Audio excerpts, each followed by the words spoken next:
verificar a narrativa do Brasil sobre si próprio e sobre o seu povo, narrativa governamental, a narrativa dos principais estudos sobre o Brasil, históricos, geográficos, de toda a ordem, econômicos, o Brasil é o país da oportunidade e do tratamento igual para todos os grupos.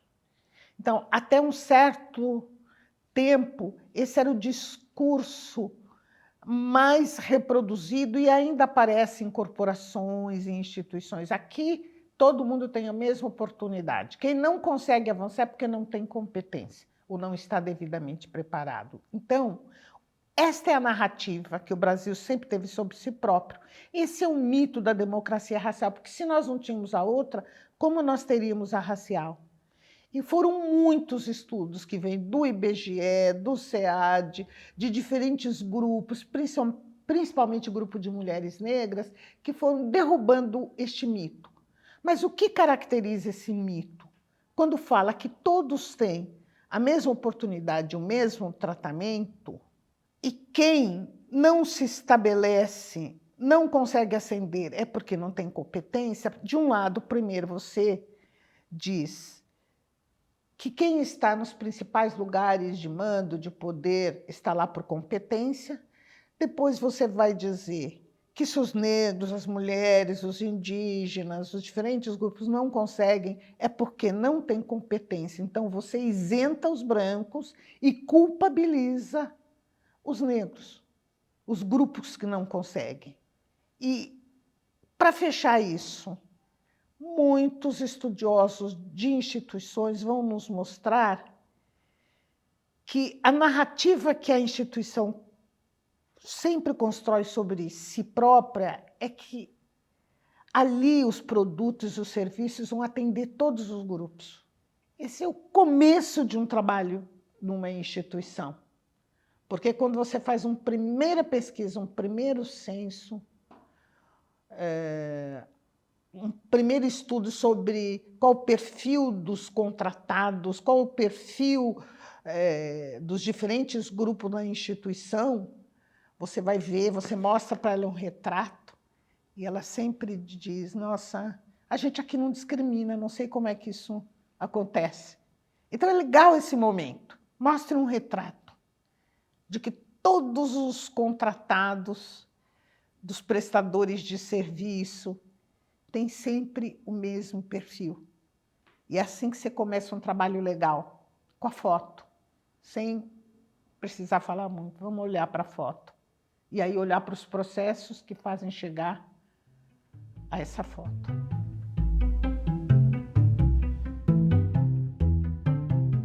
Diferentes elementos vão mostrar que a democracia é racial, mas também de classe, de gênero, é um mito no Brasil.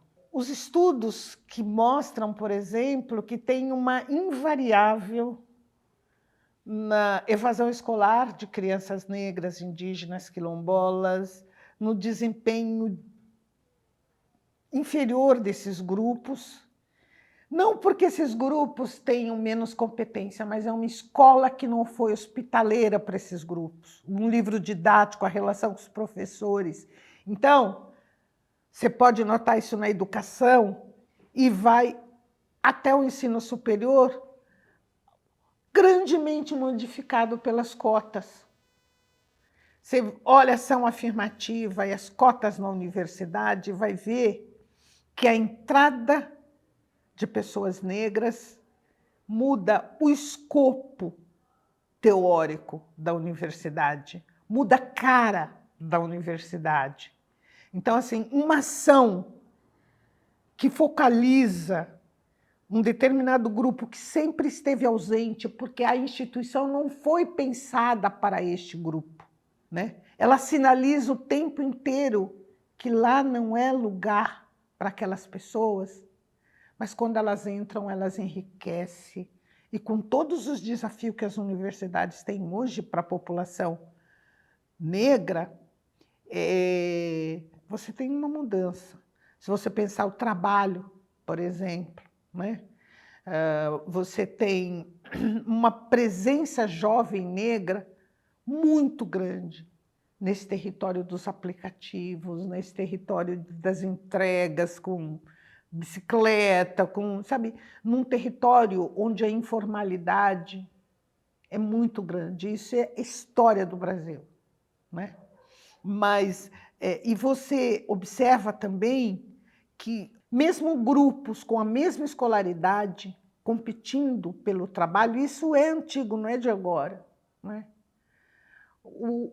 A cor branca, ela favorece, ela abre portas, né? Então, um engenheiro branco e um engenheiro negro, quando se olharem, sabe que eles têm oportunidade de diferença, mesmo tendo estudado na mesma faculdade. Se eles se encontrarem na fila de emprego, o engenheiro branco vai sentir um certo alívio, né?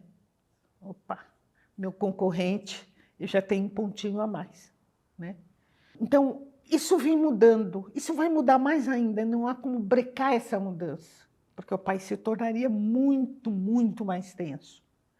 Mas é uma mudança difícil, porque tem aí um medo de quem está, do grupo que está nos lugares, né, de vanguarda, de comando, que é quem pensa Brasil, de perder esse lugar.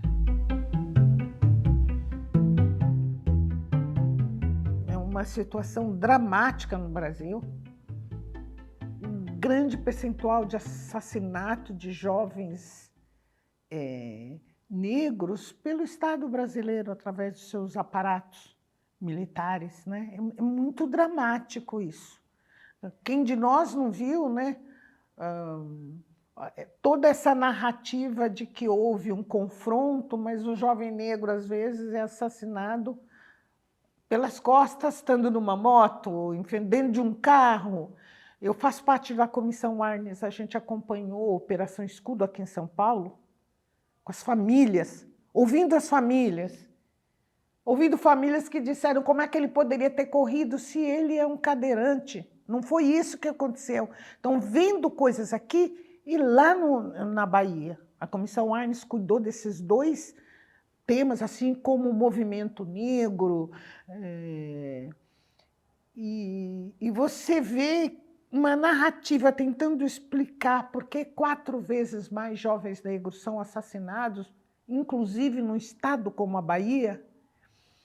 E você pensa, o que está por trás, né?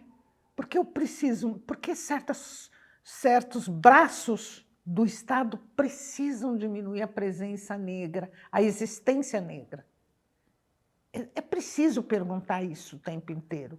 É preciso hoje, quando você assiste televisão, você olhar alguns jornais e vai ver como a alteridade ela precisa ser anulada, ela precisa ser aniquilada.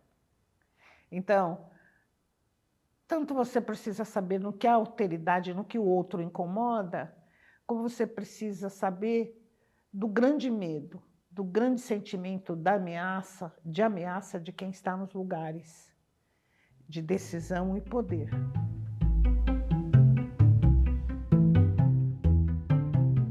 A discriminação institucional, ela não acontece, ela não precisa de um fato racista acontecer. Porque o negro é inferior, tinha que ser negro. Ela não precisa disso. A discriminação institucional você vê nas estatísticas.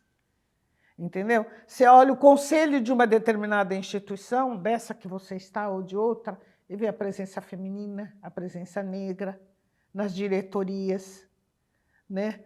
Nos grupos que pensam e comandam. Como é que está a diversidade ali? Como é que tem a presença feminina, negra, indígena, quilombola, trans, gays, pessoas com deficiência?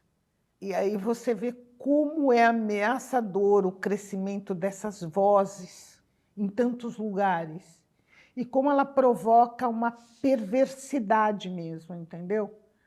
Uma perversidade no sentido de que eu tenho que aniquilar, eu tenho que eliminar esses grupos. Eles estão em todo lugar.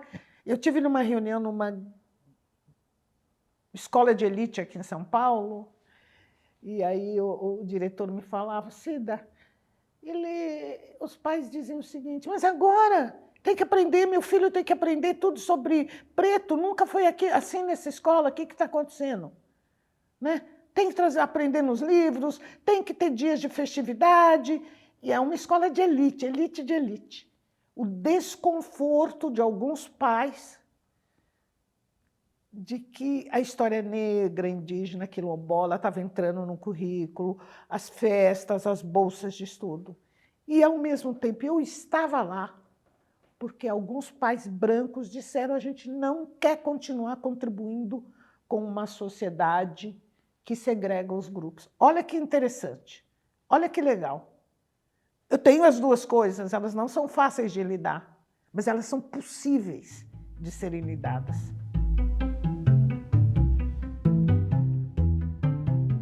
Eu trabalhei num grande banco durante anos. Foi a partir de lá que eu aprendi a viajar ao Brasil, porque eu nunca tinha saído de São Paulo. Aí um dia eu recebo um telefonema, eu estou na área de seleção de pessoal, e um chefe irritado me liga. Ninguém avisou a senhora que nós não contratamos mulheres negras para lugar de secretária? Foi muito impactante para mim. Eu fiquei confusa, eu estava começando a minha vida profissional. E eu acho que eu respondi, não, ninguém me avisou, eu acho que foi isso. Como diz uma amiga, naquele tempo não tinha imagem ligada ao telefone, né? Ele não sabia que estava falando com uma pessoa negra.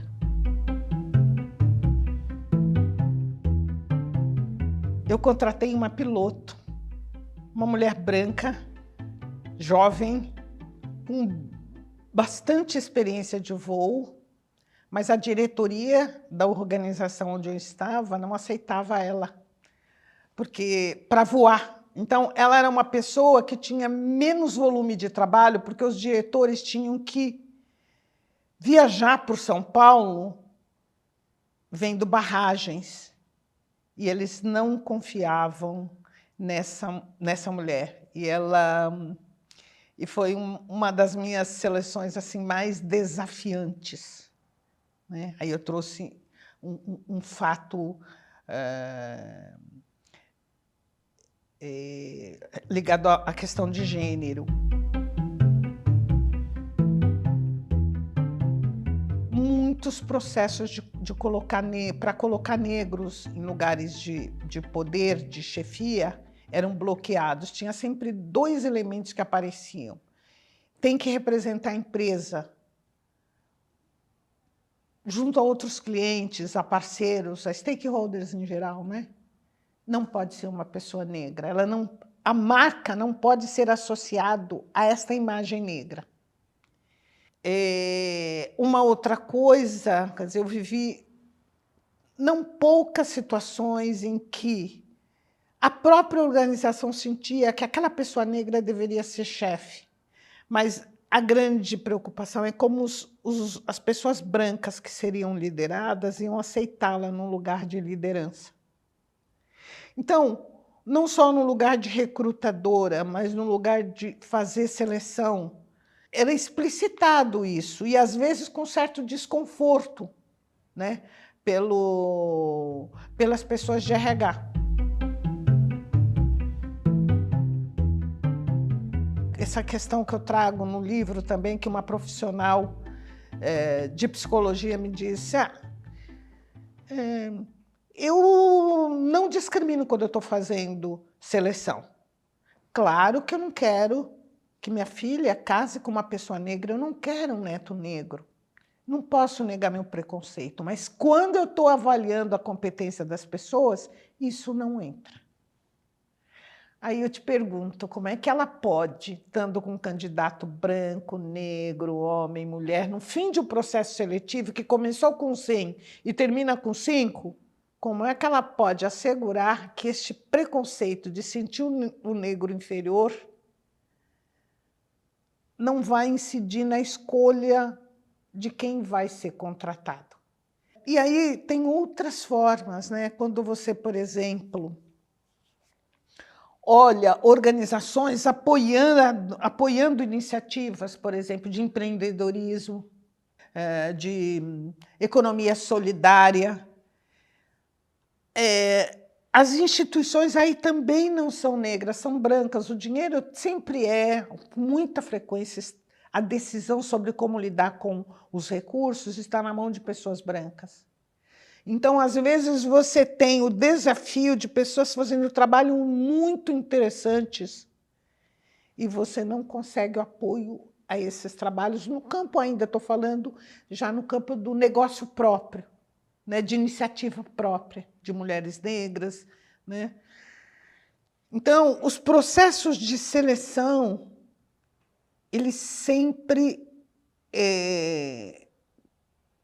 impactam essa dimensão nossa em que a gente tem uma insegurança, tem um conceito sobre este grupo e tem um conceito sobre o nosso grupo como mais preparado para esses lugares. Não dá para você deixar pendurado na porta, junto com o teu casaco, os seus preconceitos e entrar totalmente objetivo e neutro. Seja por dentro das corporações, e isso que eu estou te falando que eu acho muito importante hoje, porque hoje os programas de apoio à economia solidária, ao empreendedorismo, eles vêm de uma pressão muito forte dos movimentos sociais, dizendo, quando tem recursos, vocês nunca apoiam esses grupos. Quando uma grande corporação vai contratar uma desenvolvedora de startups, se ela não tiver um critério mesmo, entendeu? A gente sempre contratou e confia nessas organizações lideradas por homens brancos, mas nós vamos experimentar esse grupo de desenvolvedoras de startups, feminino, negro, enfim. Essa pergunta a instituição tem que se fazer. E quando ela fizer, ela vai descobrir que ela vai precisar de uma ação afirmativa para assegurar que este grupo feminino, negro, quilombola, efetivamente chega ao final do processo, porque é um grupo que não conhece os códigos institucionais que abrem as portas. Como faz os processos, a prestação de contas mais adequada. Esses grupos estiveram longe de grandes corporações. Quando eles entram nessa relação, se as grandes corporações, se os ministérios, se o Estado, se as grandes organizações filântropas não prestarem atenção, esses grupos ficam sempre de fora. Vou te dar um outro exemplo de seleção. Um grande órgão da ONU me disse, Cida,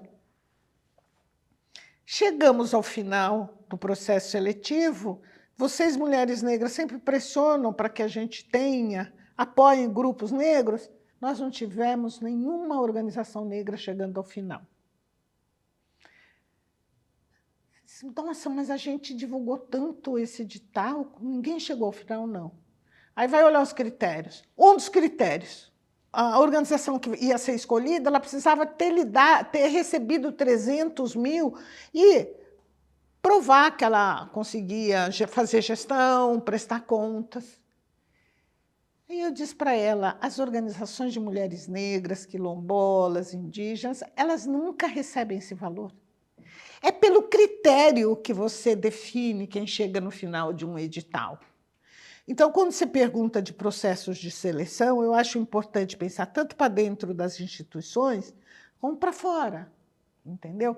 Hoje em dia, há uma grande pressão, tensionamento para que mude essa questão dos critérios, né? Critérios que, por si só, deixam de fora organizações periféricas, organizações de pessoas muito jovens, né?